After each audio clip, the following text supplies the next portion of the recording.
ఏ పార్టీకి, ఏ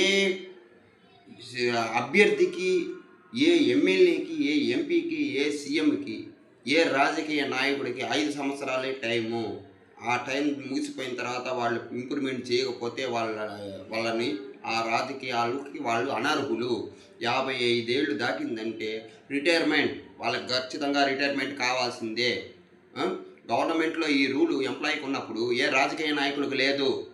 రాజకీయాలను సమూలంగా ప్రక్షాళన చేసేవాళ్ళు ఎవరు అంటే నేటి యువత. నేటి యువత వచ్చి రాజకీయాలని సమూలంగా ప్రక్షాళన చేయాలి. 55 ఏళ్ళు దాటిన వాడు ఎమ్మెల్యేగా, ఎంపీగా ఉండటానికి అర్హుడు కాదు అన్న చట్టాన్ని తీసుకురాగలగాలి. అంత అవసరమే లేదు. వాళ్ళు వృద్ధ రాజకీయ నాయకులు మనకు అవసరమే లేదు. అటువంటి చట్టం ఒకటి రావాలి.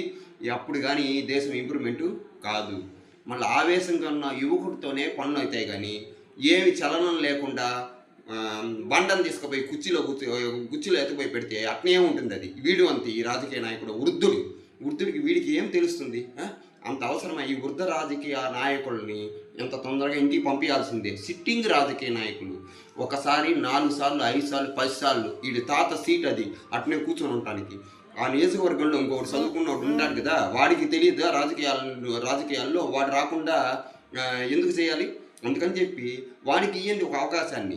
ఏమి మీ రాజకీయ నాయకుడికే మీరు ఇవ్వాలా? మీ నియోజకవర్గంలో వాడు ఉట్టి ఎదవని తెలిసి, వాడు సంపాదించుకుంటున్నాడు అని తెలిసి, వాళ్ళ పిల్లలు బాగుపడుతున్నాడు తెలిసి, వాడు స్విస్ బ్యాంక్ అకౌంట్లు ఉన్నాయని తెలిసి, ఇన్ని తెలిసి కూడా మీరు ఎందుకు సిట్టింగ్ రాజకీయ నాయకుల్ని ఎమ్మెల్యేలని ఎంపీలుగా చేస్తున్నారు? అంత అవసరమా మీకు?